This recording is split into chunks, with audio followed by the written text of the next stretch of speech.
Joe Mixon ran for 3 touchdowns to extend his TD streak to 6 games since coming back from ankle injury. Derek Barnett returned to fumble 28 yards for a score, and the Texans beat the Cowboys 34-10. Dallas dropped to 0-5 at home and is the first team in NFL history to trail by at least 20 points in 6 consecutive home games, including last season's wild card playoff loss to Green Bay. Okay, S.A., I'm coming to you. How do you feel about Dallas right now? When I think about the Dallas Cowboys, this is an earned place. So I don't feel sad because you've earned what you got. We said this the entirety of the offseason. After we saw what happened in with Green Bay in the playoffs, and then as the offseason was continuing and they don't sign Dak until the first day of the season or whatever it was, the day before the season started, they wait on CeeDee Lamb, they push this thing out. They could have had Saquon, they could have had Derrick Henry, they could have had Joe Mixon. They could have had a number of different players help them in the backfield. They decide not to do that. They're going to get 2 aging backs, and Dowdle to be that. They're going to have 1 receiver, and then hopefully Cooks is going to be the 2. They're going to have a defensive front that got pushed around all last year. It's going to look even worse. They didn't add inside there with a new defensive coordinator.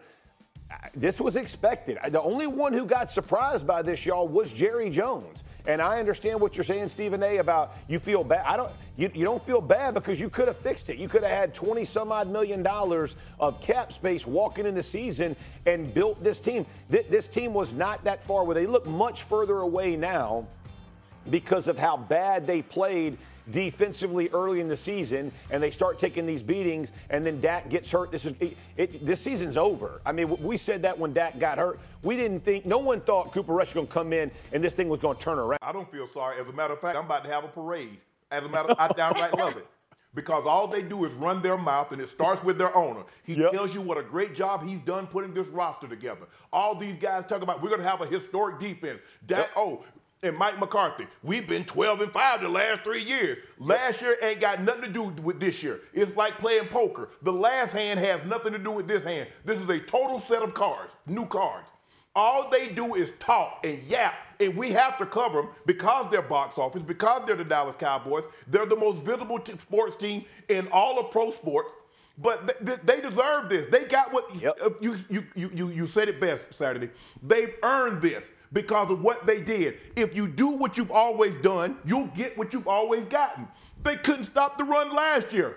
They couldn't run the ball last year. They couldn't run the ball the year before. And all of a sudden, you bring back the exact same roster. And somehow you're going to run the ball this year with a back that you got rid of because you said he didn't have it anymore. Right. But you bring it back and say, you know what? He went to New England and found whatever it is that he lost. He found it. Let's bring him back. Really? Is that what y'all really thought, Stephen A.? Oh, I remember. Do y'all remember they lost the game to Baltimore and Dak was walking down the hallway? Jump off if you want to. Jump off if you want to. Right. I'm like, who the hell jumped on? Y'all the Dallas Cowboys. We've seen this movie for almost 3 decades. I don't need to see the sequels. 1, 2, 3, 4, 5, 7, 10. I know who you are. I know what you are. You're undersized on the defensive line, and you're built to play with a lead. But unfortunately, you can't get a lead. So now you have to sit there and catch blocks, and people going through you like Sherman went through the South. They're terrible, and I love it. I can't think of a better team and a better owner for it to happen to because he runs nobody else. What other owner, Stephen A.? You've covered this game. What other owner? There are 2 owners that yap. One was Al Davis, rest his soul, and the other is Jerry Jones. And Jerry Jones is actually worse than Al because he doesn't know when to stop. He can't stop. You know why? Well, because he loved the sound of his own voice. They're in trouble. They were always going to be in trouble. And I didn't need Dak to get hurt. And I hate that Dak got hurt. But I saw the way they were losing. Saturday, like you said, we've been there. When you start losing like this, every home game you're down 20 and you find yourself getting beat 34-10, 34-6, 47-9, 28-25, which was a close game, closer than it should have been, 44-19, and now 48-32. Detroit, once I saw Detroit throw back shoulder fades to the tackle, run flea flickers to the tackle, I said, it's over. It's over.